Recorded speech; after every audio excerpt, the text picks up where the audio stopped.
کچھ بعض وقت ہوائیں بڑی خراب بھی چلتی ہیں، اچھی بات نہیں. تو خیر میں ایسی مذاق میں ایک بات کہہ رہا تھا، لیکن اچھی بات ہے، احتیاط ہوا سے رکھنی بھی چاہیے. میں کہہ رہا تھا ویسے یہاں ہوا بھی چل رہی ہے، کسی کے پیچھے سے آ رہی ہوگی، کسی کے آگے سے. بہت سے لوگ کہہ رہے ہیں کہ اب ہوا بھی آ رہی ہے اور آواز جا رہی ہے. بہرحال ایک واقعہ مختصر سے سنا دوں. اب دیکھیے وہ شان تھی اس ولی کامل کی کہ جس کی شان رب العالمین جل جلالہ عم نوالہ نے قرآن میں بیان فرمائی.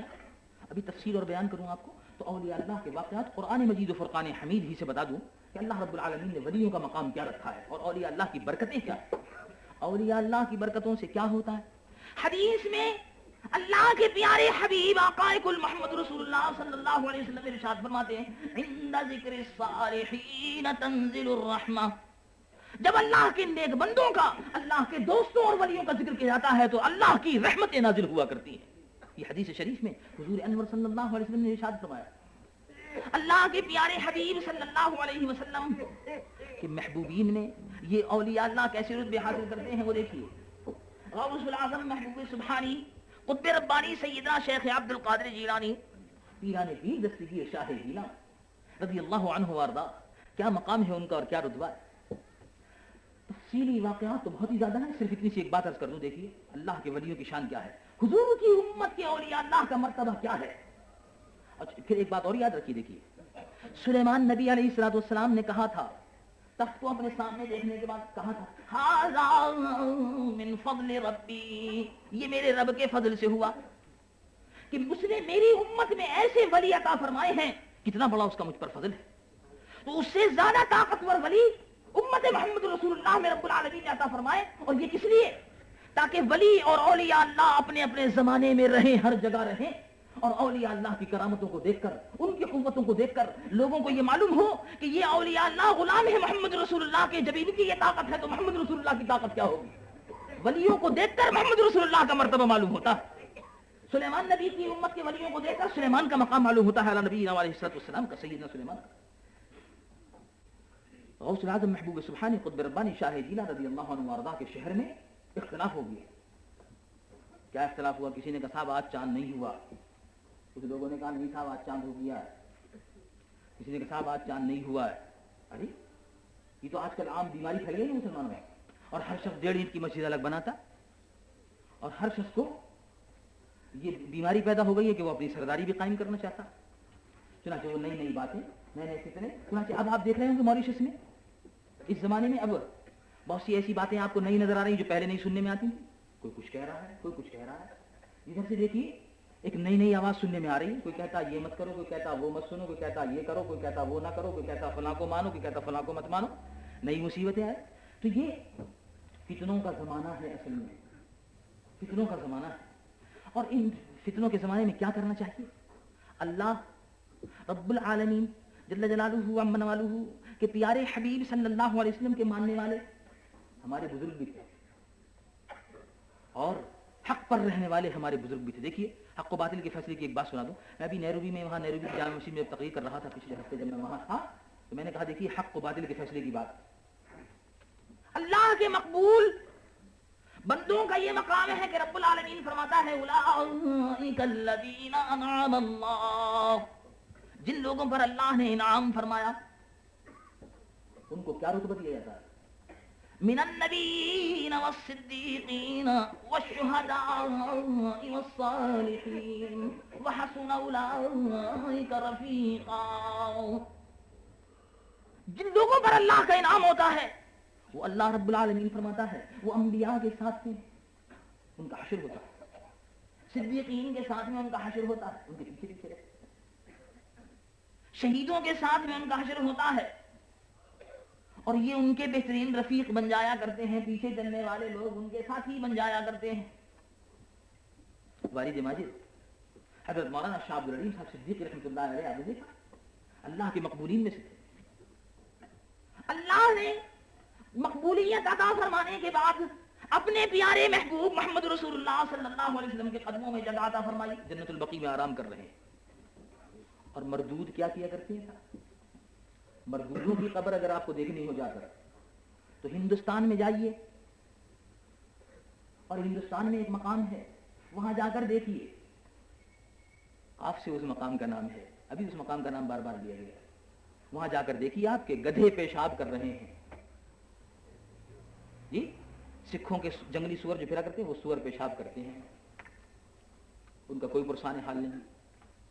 جی یہ اللہ کے مردود بندوں کی نشانی ہے, اور اللہ کے مقبول بندوں کی وہ نشانی ہے کہ جنت البقیع میں قدم پاک محمد رسول اللہ میں آرام کر رہے ہیں. جی تو جنتی گروہ جو ہے, جنتی گروہ جو ہے اور جنت میں رہنے والے لوگ جو ہیں ان کی قبروں پر انوار برستے ہیں, اللہ کے نیک بندے جو ہیں ان کی قبروں پر نور برستا ہے. جی اور اللہ کے مردود بندے جو ہیں ان کی قبر پر کتے لوٹا کرتے ہیں اور کتے پیشاب کیا کرتے ہیں. اور نیک بندوں کو اگر دیکھنا ہو, موریشس میں دیکھنا ہو تو دیکھ لیجیے جامع مسجد میں حضرت شاہ جمال صاحب رحمۃ اللہ علیہ رضی اللہ عنہ کا مزار شریف, جاتے کے ساتھ ہی آپ کو محسوس ہوگا کہ اللہ کا نور برس رہا ہے. یا اور دوسرے بزرگوں کے مزارات دیکھیے, جہاں جائیں گے آپ, جانے کے بعد معلوم ہوگا, قلب کو محسوس ہوگا, دل یہ گواہی دیکھا, نظر یہ کہتی ہے, آنکھ یہ کہتی ہے, ذہن یہ کہتا ہے, دماغ یہ کہتا ہے کہ اللہ کی رحمتیں اس مقام پر اتر رہی ہیں. قلب و نظر اور ذہن و دماغ روشن ہوتے ہیں. تو اولیاء اللہ, اللہ کے نیک بندے, اللہ کے نیک بندوں کے گروہوں میں شامل ہو جائیے. کون سا گروہ؟ رب العالمین بھی قرآن میں فرماتا ہے قیامت کے دن ہم ہر گروہ کو اس کے امام کے ساتھ بلائیں گے. کیا قرآن میں ہے دیکھ لیجیے.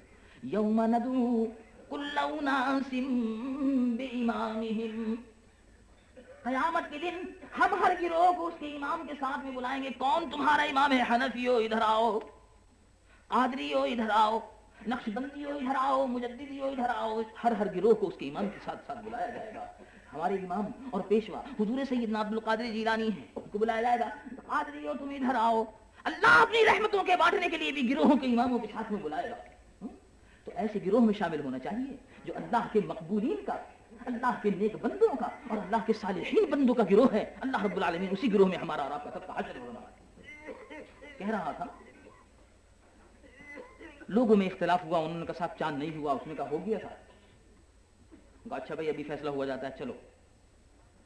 وہاں گئے تھا حضرت سیدنا موسیٰ جن کی دوست رضی اللہ عنہ وارضا, حضور سیدنا غوث العظم کے والد ماجد تھے. ان کے پاس پہنچے اور ان سے کہا صاحب آپ بزرگ ہیں بستی کے, قصبہ گیلان کے, گیلان ایک قصبہ تھا فارس اور عراق کی سرحد کے قریب. وہیں حضور سیدنا غوث العظم پیرانی پیر دستگیر رضی اللہ عنہ وارضا جو سید السادات حسنی الحسینی نسباً اللہ کے محبوب محمد رسول اللہ صلی اللہ علیہ وسلم کے فرزند دلبند نور نظر اور نقط جگر کی اولاد امجاد میں سے پہنچ گئے. سے کہا حضور بات یہ ہے, بستی میں بڑا قصہ ہو رہا ہے. کوئی کہتا رات چاند نہیں ہوا, کوئی کہتا ہو گیا, کوئی کہتا ہوا, کوئی کہتا نہیں ہوا, کوئی کہتا روزہ رکھ لو, کوئی کہتا نہیں رکھو. اور اب دیکھیے اب صبح ہو گئی, 9 بج گئے. آپ نے فرمایا کہ بھئی میرا تو روزہ ہے. حضرت سیدنا غوث العظم کے والد ماجد نے فرمایا میرا تو روزہ ہے. ایسا آپ کا کیسے روزہ ہے کہ آپ نے چاند دیکھا؟ ان کا نہیں بھائی چاند تو نہیں دیکھا. صاحب روزہ تو جب ہی ہوتا ہے جب چاند دیکھا جائے. یہ تو چاند دیکھا جائے اور یہ چاند کی گواہی گزر جائے, دو ہی باتیں نہیں دیکھیں. یہ تو چاند آدمی خود دیکھے اور یہ چاند کی گواہی گزر جائے کہ ہاں صاحب چاند ہم 2 آدمی نے دیکھا. اور ویسے ہلال عید کے لیے تو ایک ہی شہادت معتبر قرار دی ہے بعض علماء نے, یہ مسلک لکھا ہوا ہے شامی وغیرہ میں فتاوی میں. تو گواہی گزرے, یہ چاند خود اپنی آنکھوں سے دیکھے. تو انہوں نے کہا حضور بات یہ ہے حضرت کہ آپ نے خود چاند دیکھا ہے؟ انہوں نے کہا نہیں میں نے تو نہیں دیکھا. تو حضرت کیا آپ نے پھر جب خود نہیں دیکھا تو کیا کسی نے آپ کے پاس آ کر کہا ہے کہ چاند ہو گیا, گواہی دیا آپ کے پاس؟ نہیں جی گواہی دی نہیں. تو حضور آپ نے پھر کیسے روزہ رکھ لیا؟ انہوں نے کہا بات یہ ہے, انہوں نے کہا بات یہ ہے کہ میں نے سحری کے وقت اٹھ کر دیکھا کہ میری اہلیہ محترمہ, میری بیوی عبد القادر جیلانی رضی اللہ عنہ وارضا کو دودھ پلاتی ہے تو وہ دودھ نہیں پیتا. تو کیونکہ عبد القادر جیلانی نے دودھ پینا چھوڑ دیا, میں نے سمجھ لیا کہ رمضان شریف کا چاند ہو گیا ہے. اور عبد القادر جیلانی کا یہ دستور رہا ہے کہ جب بھی چاند ہو جایا کرتا ہے تو اپنی والدہ ماجدہ کا دیکھیے گہوارے میں پالنے, اپنی والدہ ماجدہ کا حضرت پیرانی پیر دستگیر دودھ پینا چھوڑ دیا کرتے تھے. سحری کے وقت سے لے کر افطار کے وقت تک حضرت شیخ عبد القادر جیلانی بچپن میں دودھ نہیں پیا کرتے تھے. یہ کیا ہے؟ اللہ رب العالمین نے اسی لیے فرمایا ان اولیاء اللہ, آگاہ رہنا اللہ کے دوستوں کی شان سے, نازیبا جملے نہ نکلنے پائے, اللہ کے دوستوں کی شان میں گستاخیاں نہ کرنا پانا, گستاخیاں مت کرنے پانا. آپ نے دیکھا اگر یہ ایسا ہوتا ہے کمشنر کا دوست ایک صاحب تھے کسی زمانے میں ہمارے یہاں، لوگ سنایا کرتے تھے ان کے متعلق کہ وہ یوں کہا کرتے تھے لوگوں سے، جانتے نہیں ہو میں وزیر اعظم کا دوست ہوں. ہاں پاکستان میں کبھی کہا کرتے تھے ایک صاحب کسی زمانے میں، اب تو خیر اللہ کا شکر ہے ان سب لوگوں سے نجات مل گئی ملک کو، لیکن کسی زمانے میں سنا تھا میں نے، ایک صاحب سنا رہے تھے ہمارے دوست ایسے ہی بیٹھے ہوئے، کہنے لگے مولانا وہ فلاں صاحب جو ہے وہ ایسے ایسے کہتے ہیں، جانتے نہیں ہو تم میں وزیر اعظم کا دوست ہوں، جانتے نہیں ہو تم میں فلاں کا دوست ہوں، تمہیں یہ کر دوں گا تمہیں وہ کر دوں گا تمہیں وہ کر دوں گا. تو دیکھیے دوست جو ہوتا ہے اس کو اپنے دوست کی دوستی پر فخر ہوا کرتا ہے. اللہ رب العالمین نے ان لوگوں کے لیے جنہوں نے اپنی زندگی کو اللہ کے لیے وقف کر دیا ہو کیا فرمایا؟ الا ان اولیاء اللہ، یہ ہمارے دوست ہیں اور اللہ رب العالمین کو اپنے دوستوں کا ہم وقت خیال رہتا ہے. تو ارشاد فرمایا لا خوف علیہم ولا هم يحزنون، کسی قسم کا رنج نہیں، کسی قسم کا خوف نہیں. مجھ سے ایک صاحب کہنے لگے، یہ ذکر میں ذکر آیا، کہنے لگے صاحب یہ صاحب لوگ باغ بڑی خرافات کیا کرتے ہیں، کیا کرتے ہیں اب اولیاء اللہ سے مانگتے ہیں. اچھا تو میں نے کہا کہ ہم نے تو کسی کو بھی دیکھا نہیں ہے ولیوں سے مانگتے، سب اللہ کے بندے یوں کہا کرتے ہیں کہ الہ العالمین صدقہ پیران پیر دستگیر کا میری فلاں فلاں مراد پوری فرما، الہ العالمین صدقہ کملی والے آقا رحمت والے داتا صلی اللہ علیہ وسلم کا ہماری فلاں حاجت کو پورا فرما، الہ العالمین صدقہ حضرت سلطان العلم غریب نواز کا رضی اللہ عنہ کا ہماری فلاں مراد کو پورا فرما، غریب نواز سلطان العلم ہماری دعا فرمائیے فلاں دعا کی. اللہ کے مقبول بندے ہم نے تو یہ دیکھا ہے. نہیں صاحب لوگ مانگتے ہیں. اچھا تو میں نے کہا آپ کیا کرتے؟ میں ایک مدرسہ ہے اس مدرسے کے لیے چندہ وغیرہ وصول کرتا ہوں. اچھا تو میں نے کہا جب آپ مدرسے کے لیے چندہ وغیرہ وصول کرتے ہیں تو یہ آپ اللہ سے کیوں نہیں مانگتے؟ جب اللہ کے ولیوں سے یوں کہنا اپنی حاجتوں کے سلسلے میں یہ ماننا اگر آپ کہتے ہیں کہ شرک ہو گیا تو پھر بڑا چندہ کیوں مانگتے ہو بڑی گھر تو فلاں چیز کے لیے چندہ دے دو فلاں چیز مسلمانوں کے آگے ہاتھ پھیلاتے ہو. تو کہنے لگے وہ کیا شے ہے جو نہیں ملتی خدا سے جسے تم مانگتے ہو اولیاء سے؟ بھئی وہ کیا چیز ہے جو اللہ سے نہیں ملتی؟ اللہ سے کچھ ملتا ہے تو تم اولیاء اللہ سے کیوں مانگتے ہو؟ اس نے جواب دیا، ایک آدمی نے، یہ کسی مقام پر آیا بھی تھا کسی کتاب میں دیکھا تھا، اس نے کہا کہ وہ چندہ ہے جو نہیں ملتا خدا سے جسے تم مانگتے ہو اغنیاء سے. تمہیں چندہ اللہ سے نہیں ملتا نا، تم وہاں جا کے مانگتے ہو. اس لیے ہمیں اللہ رب العالمین نے اولیاء اللہ کا در بتایا ہے کہ ان کے صدقے میں ہم تم پر رحمت نازل کرتے ہیں. کیا فرماتا ہے؟ عند ذکر وحسن اولئک رفیقا، اللہ کے نیک بندوں کے ساتھی جو ہیں اللہ رب العالمین فرماتا ہے ان پر بھی ہم اپنی نعمت نازل کیا کرتے ہیں. میں اس کی تفصیل کسی اور وقت میں عرض کروں گا، پر کوئی خاص مضمون تو اس وقت نہیں تھا ذہن میں، میری بات بیٹھے بیٹھے یوں ہی آ گئی تھی بات کہ کچھ اولیاء اللہ کا تھوڑا سا ذکر کر دیں تاکہ برکت ہو جائے. پہلا واعظ ہے اسی سے اولیاء اللہ کے ذکر سے اس کی ابتدا کر دی جائے. قصہ یہاں پر ختم کرتا ہوں کہ حضرت پیران پیر دستگیر رضی اللہ عنہ وارضاہ جب بڑے ہوئے تو کس شان سے عبادت فرماتے تھے؟ 40 برس تک بغداد شریف کے کنارے پر پہاڑیوں میں حضرت سیدنا عبد القادر جیلانی رضی اللہ عنہ وارضاہ گوشہ نشین رہتے اور عشاء کے وضو سے فجر کی نماز کو ادا فرمایا کرتے تھے. 40 برس تک حضرت سیدنا عبد القادر جیلانی رضی اللہ عنہ وارضاہ نے پیران پیر دستگیر نے اس شان سے عبادت فرمائی. اور دیکھیے آج ہمارا عالم کیا ہے، موقع مل جاتا ہے جھوٹ بول دیتے ہیں، فوراً بات بدل دیتے ہیں.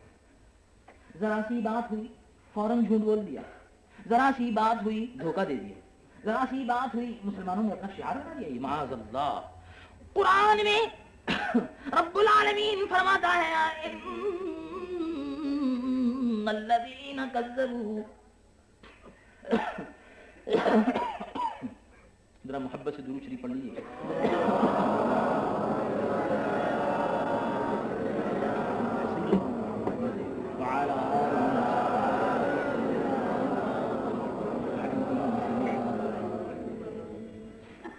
قرآن میں رب العالمین جل جلالہ و من والہ ارشاد فرماتا ہے انما یفتر الکذب الذین لا یؤمنون باللہ، جھوٹ وہ بولا کرتے ہیں جو اللہ پر ایمان نہیں رکھتے.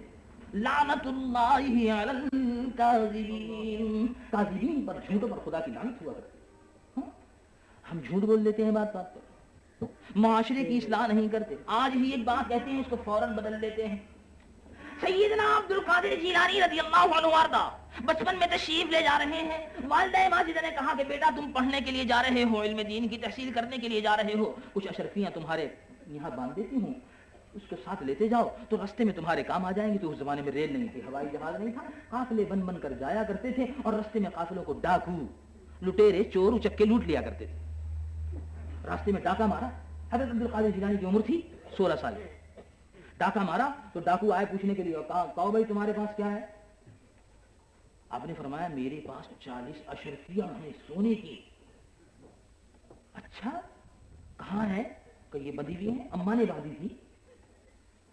تو آپس میں چوروں نے کہا کہ بھئی یہ تو ہم سے مذاق کرتے معلوم ہوتے ہیں, چھوڑو میاں بچے ہیں, ان کے پاس کیا رکھا ہوگا, میں آگے چلو. انہوں نے آگے لوٹنا شروع کر دیا, چھوڑ دیا. ڈاکوؤں کے سردار نے کہا کہاں گئے تھے؟ قافلہ پورا لوٹ لیا, کوئی چیز باقی تو نہ رہی. چوروں کے ایک آدمی نے کہا کہ صاحب عجیب سی بات ہے, ایک لڑکے کو ہم نے دیکھا, جب ہم نے اس سے پوچھا کہ تمہارے پاس کچھ ہے تو اس نے کہا کہ 40 اشرفیاں ہیں. اچھا پھر تم نے کیا کیا؟ ہم نے کہا ہم تو چھوڑ کے چلے. ہم نے کہا بچہ ہے مذاق کرتا. نہیں نہیں نہیں, اس کو لے کر آؤ.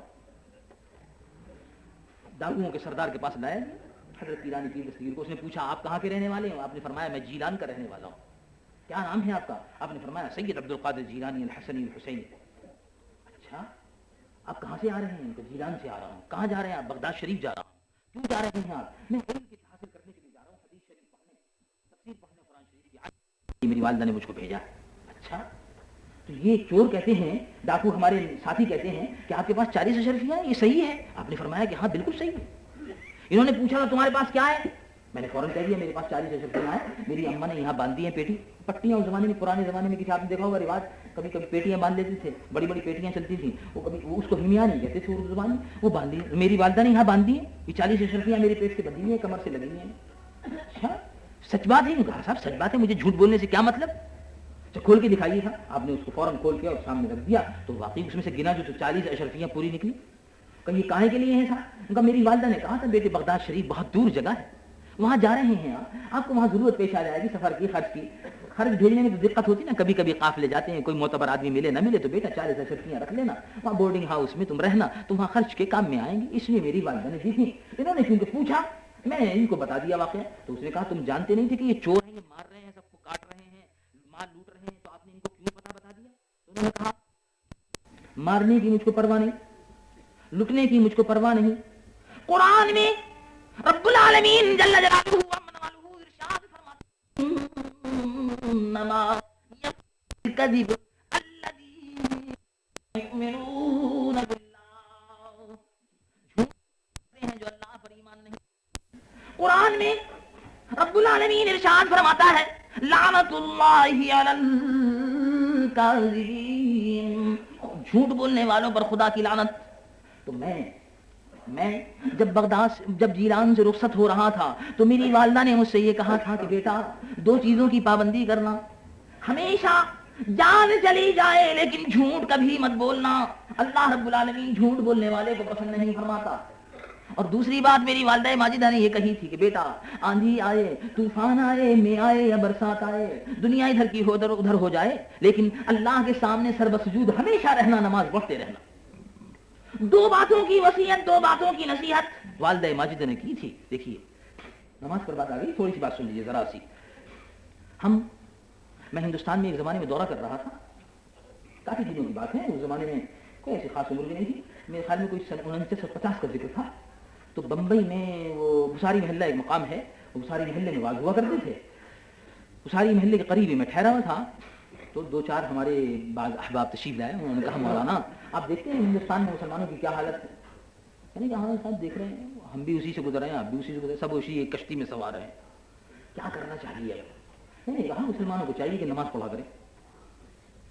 آپ دیکھتے ہیں جب علماء یہ کہہ دیا کرتے ہیں, ارے صاحب دیکھیے مولانا صاحب کو دیکھا ہم کہہ رہے ہیں مسلمان مشکلات میں مبتلا ہیں, پریشان حال ہیں, پولیٹیکل پوزیشن بہت خراب ہے, یہ خراب ہے, وہ خراب ہے. وہ ہندوستان میں کانگریسی لوگ جو ہیں راشٹریہ سیوک سنگھ والے اور سکھ اور وغیرہ وغیرہ بڑے ظلم کر رہے ہیں, اور صاحب یہ کہہ رہے ہیں نماز پڑھو. یہ کوئی حل ہوا بلا؟ میں نے کہا نماز پڑھو.